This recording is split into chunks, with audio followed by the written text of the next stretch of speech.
पापोहम पाप कर्माहम पापात्मा पाप संभवः त्राहि माम पुंडरीकाक्षः सर्व पाप हरो हरि। तो आज की इस वीडियो में आप रसपान करेंगे वैशाख मास महात्म्य के अध्याय 8 का, जिसमें श्री सूत जी महाराज यम ब्राह्मण का संवाद बता रहे हैं। तो हो सके तो वीडियो को अंत तक देखिएगा, और अगर वीडियो अच्छी लगी तो लाइक एंड शेयर कीजिएगा, और चैनल पर नए हैं सब्सक्राइब नहीं किया है तो सब्सक्राइब भी कर ही दीजिएगा। और आज का यह 8वां अध्याय शुरू करने से पहले चलिए आपको बता देते हैं कि 7वें अध्याय में क्या हुआ। तो 7वें अध्याय में श्री नारद जी ने राजा अम्बरीश को वैशाख मास में श्री माधव की पूजन विधि, प्रतिमा पूजन और महिमा बताई थी। और अब हम आज का यह 8वां अध्याय भगवान श्री गणेश का ध्यान करते हुए शुरू करते हैं। तो बोलिए श्री गणेश भगवान की जय। शौनक आदि 88,000 ऋषियों ने श्री सूत जी महाराज से कहा कि हे सूत जी, आपके श्रीमुख से नारद जी द्वारा वर्णित वैशाख मास महात्म्य को सुनकर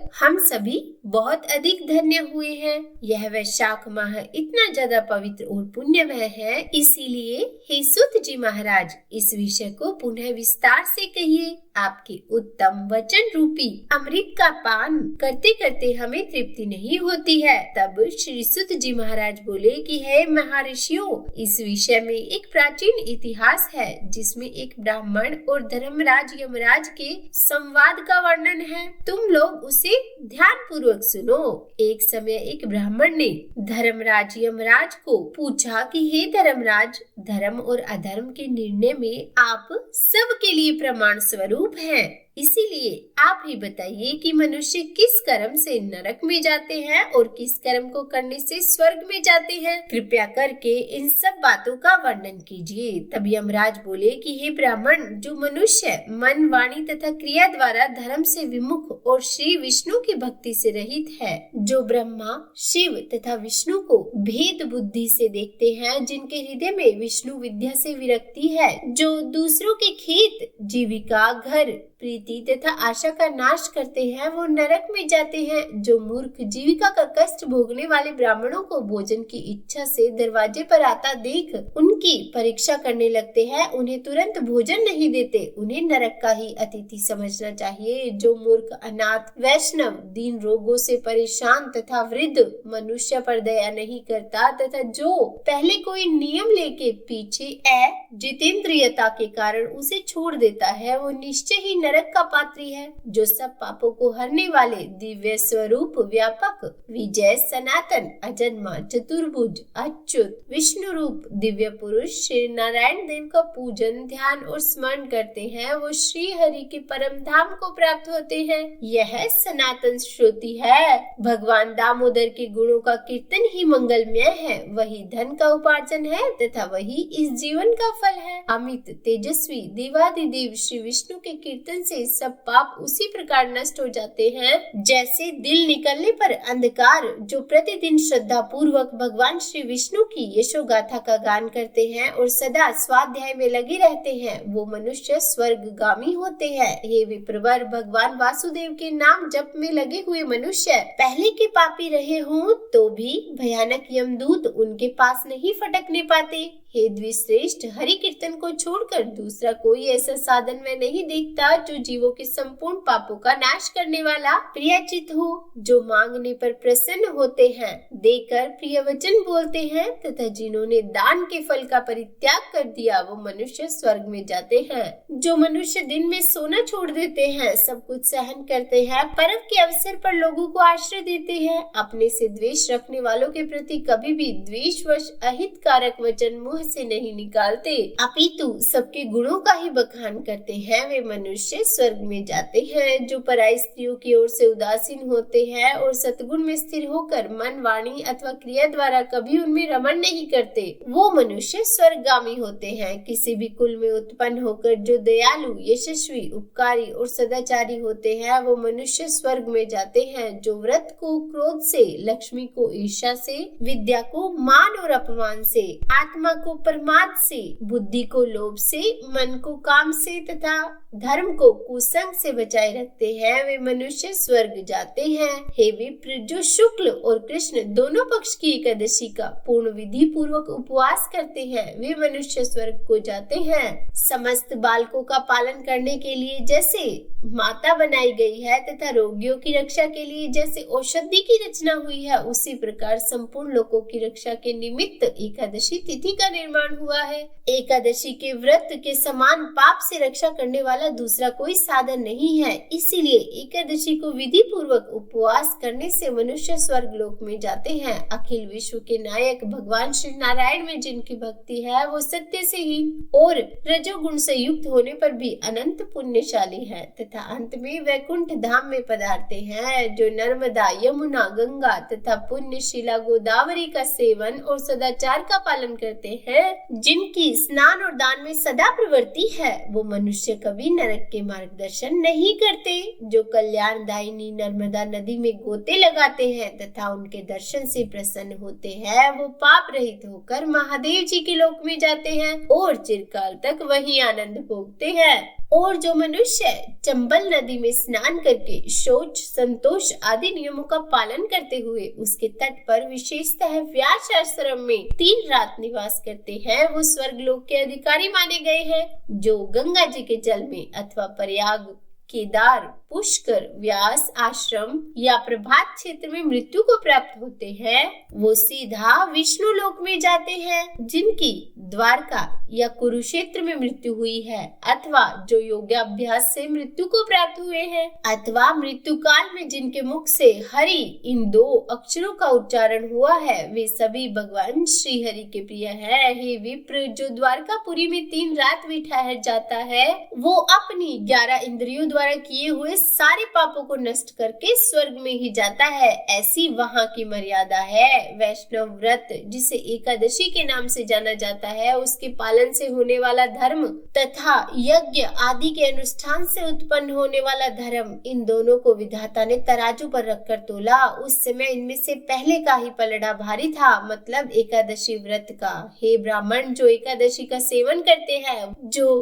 अयुचित अयुचित कहकर भगवान नाम का कीर्तन करते हैं, उन पर मेरा शासन नहीं चलता, मैं तो स्वयं ही उनसे बहुत डरता हूँ। जो मनुष्य प्रत्येक मास में एक दिन अमावस्या को श्राद्ध के नियमों का पालन करते हैं और ऐसा करने के कारण जिनके पितृ सदा तृप्त रहते हैं, वो धन्य हैं, वो स्वर्गगामी होते हैं। भोजन तैयार होने पर जो आदर पूर्वक दूसरों को परोसते हैं और भोजन देते समय जिनके चेहरे के रंग में परिवर्तन नहीं होता, वो स्वर्ग लोक में जाते हैं। जो मृत्यु लोक के भीतर भगवान श्री नर नारायण के आवास स्थान बद्रिका आश्रम और नंदा मतलब सरस्वती के तट पर 3 रात निवास करते हैं, वे तो धन्य हैं और श्री विष्णु जी के प्रिय है। हे ब्राह्मण, जो भगवान पुरुषोत्तम के समीप जगन्नाथपुरी में 6 माह तक निवास कर चुके हैं, वो अच्युत स्वरूप है और दर्शन मात्र से समस्त पापों को हर लेने वाले हैं। जो अनेक जन्मों में उपार्जित पुण्य के प्रभाव से काशीपुर में जाकर मणिकर्णिका के जल में गोते लगाते हैं और श्री विश्वनाथ जी के चरणों में मस्तक झुकाते हैं, वे भी इस लोक में आने पर मेरे वंदनीय होते हैं। जो श्री हरि की पूजा करके पृथ्वी पर कुशा और तिल बिछाकर चारों ओर तिल बिखेरते हैं और लोहा तथा दूध देने वाले गऊ का दान करके विधि पूर्वक मृत्यु को प्राप्त होते हैं, वे मनुष्य भी स्वर्ग में जाते हैं। जो पुत्रों को उत्पन्न करके उन्हें पिता पितामह के पद पर बिठाकर ममता और अहंकार से रहित होकर मरते हैं, वो स्वर्ग लोक के अधिकारी होते हैं। जो चोरी, डकैती आदि से दूर रहकर सदा अपने ही धन से संतुष्ट रहते हैं तथा अपने भाग्य पर ही निर्भर रहकर जीविका चलाते हैं, वो मनुष्य स्वर्गगामी होते हैं। जो स्वागत करते हुए शुद्ध, पीड़ा रहित, मधुर तथा पाप रहित वाणी का उपयोग करते हैं, वो लोग भी स्वर्ग में जाते हैं। जो दान धर्म में प्रवृत्त तथा धर्म मनुष्य के अनुयायी पुरुषों का उत्साह बढ़ाते हैं, वे चिरकाल तक स्वर्ग में आनंद भोगते हैं। जो हेमंत ऋतु मतलब कि शीतकाल में सूखी लकड़ी, गर्मी में शीतल जल तथा वर्षा में आश्रय प्रदान करता है, वह स्वर्ग लोक में सम्मानित होता है। जो नृत्य, नैमित्तिक आदि समस्त पुण्य कालों में भक्ति पूर्वक श्राद्ध करता है, वह निश्चय ही देवलोक का भागी होता है। दरिद्रता का दान, सामर्थ्यशाली की क्षमा, नौजवानों की तपस्या, ज्ञानियों का मौन, सुख भोगने के योग्य पुरुषों की सुख की इच्छा निवृत्ति तथा संपूर्ण प्राणियों पर दया, यह संपूर्ण सद्गुण स्वर्गलोक में लेके जाते हैं। ध्यान युक्त तप भव सागर से तारने वाला है और पाप को पतन का कारण बताया गया है। यह बिल्कुल सत्य है, इसमें संदेह की कोई भी गुजारिश नहीं है। हे ब्राह्मणों, स्वर्ग की राह पर ले जाने वाले मैंने समस्त साधनों का यहाँ संक्षेप वर्णन किया है। अब तुम क्या और सुनना चाहते हो वो मुझे बताओ। तो बोलिए विष्णु भगवान की जय। यह था वैशाख मास महात्म्य का 8वां अध्याय। अब इसके आगे का वृत्तांत हम कल इसके 9वें अध्याय में सुनेंगे। तो देखिए, यह जीवन क्षणभंगुर है, अगले कदम का बिल्कुल भी भरोसा नहीं है, इसीलिए अभी भी समय है। ज्यादा से ज्यादा नाम जप करके मृत्यु के चक्र से मुक्ति पाइए। और इस कलयुग में तो केवल हम नाम जप करके ही सब कुछ पा सकते हैं, तो इसीलिए अपनी सास के साथ प्रेम मन और भाव से हमेशा जपते रहिए। राधे राधे, राधे राधे। और चलिए अब सुनाते हैं आपको सीता नितनेम की कहानी। इस कहानी को सीता माता स्वयं कहती थी और प्रभु श्री राम सुना करते थे। एक दिन श्री राम भगवान को किसी काम के लिए बाहर जाना पड़ा, तो सीता माता कहने लगी कि हे भगवान, मेरा तो 12 वर्ष का नितनेम है, अब आप बाहर जाएंगे तो मैं अपनी कहानी किसे सुनाऊंगी। तब श्री राम ने कहा कि हे सीते, आप कुएं की पाल पर जाकर बैठ जाना और वहां पर जो भी औरतें पानी भरने आएंगी उन्हें अपनी कहानी सुना दिया करना। सीता माता कुएं की पाल पर जाकर बैठ गई। तभी एक वहां स्त्री आई। उसने रेशम की जरी की साड़ी पहन रखी थी और सोने का घड़ा ले रखा था। सीता माता उसे देखकर कहने लगी कि हे बहन, मेरा 12 वर्ष का नितनेम है, कहानी सुन लो। पर वह स्त्री बोली कि मैं तुम्हारा नितनेम सुनूंगी तो मुझे तो घर जाने में देर हो जाएगी और मेरी सास मुझसे झगड़ा करेगी, इसीलिए उसने कहानी नहीं सुनी और अपने घर चली गई। लेकिन उसके घर जाते ही उसकी रेशम जरी की साड़ी फट गई, सोने का घड़ा मिट्टी के घड़े में बदल गया। सासू ने देखा तो पूछा कि अरे बहू, ये किसका दोष अपने सिर लेकर आ गई। बहू बोली, माँ जी, कुएं पर एक औरत बैठी थी, उसने अपनी कहानी सुनने के लिए कहा, लेकिन मैंने नहीं सुनी, शायद उसी का यह फल मुझे मिला है।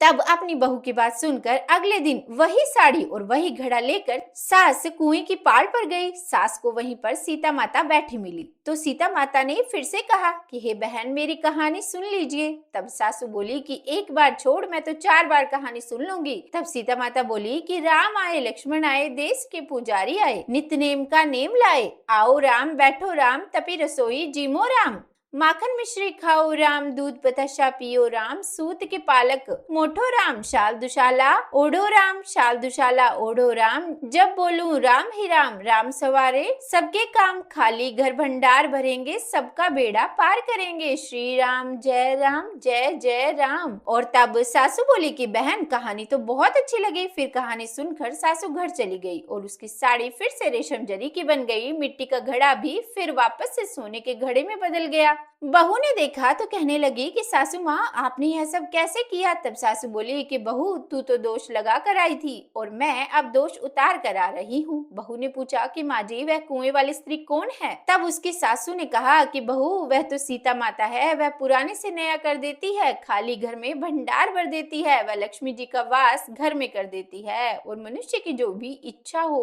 उसे पूर्ण कर देती है। बहू बोली, माँ जी, फिर तो ऐसी कहानी मुझे भी सुना दो। तब सासू बोली कि ठीक है, बैठो, तुम भी सुनो। और फिर सास ने फिर से वही कहानी शुरू की। राम आए, लक्ष्मण आए, देश के पुजारी आए, नितनेम का नेम लाए, आओ राम, बैठो राम, तपी रसोई जीमो राम, माखन मिश्री खाओ राम, दूध बताशा पियो राम, सूत के पल का मोठो राम, शाल दुशाला ओढ़ो राम, शाल दुशाला ओढ़ो राम, जब बोलूं राम ही राम, राम सवारे सबके काम, खाली घर भंडार भरेंगे, सबका बेड़ा पार करेंगे, बोलो श्री राम जय जय राम। और फिर कहानी सुनकर बहू बोली कि माँ जी, कहानी तो बहुत अच्छी है। सासू ने कहा, हाँ ठीक है, अब से हम भी इस कहानी को रोज किया करेंगे। और अब सासू बहू रोज सवेरे उठती, नहाती धोती और पूजा करने के बाद नित्यनेम की सीता माता की कहानी कहती। एक दिन की बात है, उनके यहाँ पड़ोस की एक औरत आई और बोली कि बहन जरा सी आँच तो देना। तो बहू बोली कि आँच तो अभी हमने जलाई ही नहीं। पड़ोसन बोली तो फिर तुम सुबह 4 बजे से उठकर कर क्या रही हो?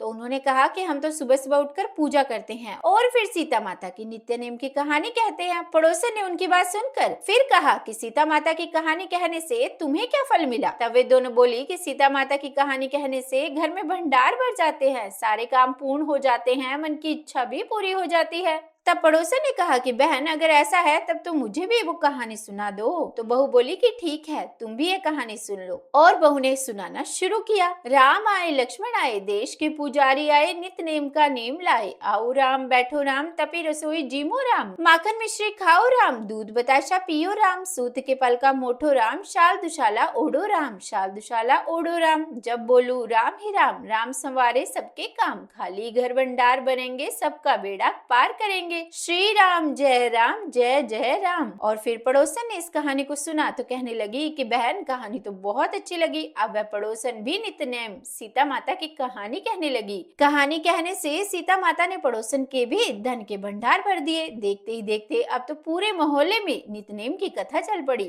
और हर किसी की मनोकामनाएं पूर्ण होने लगी। हे सीता माता, जैसे आपने उन सभी के भंडार भरे वैसे ही हमारे भी भरना। कहानी कहने वाले, सुनने वाले और हुंकार भरने वाले सबके भरना।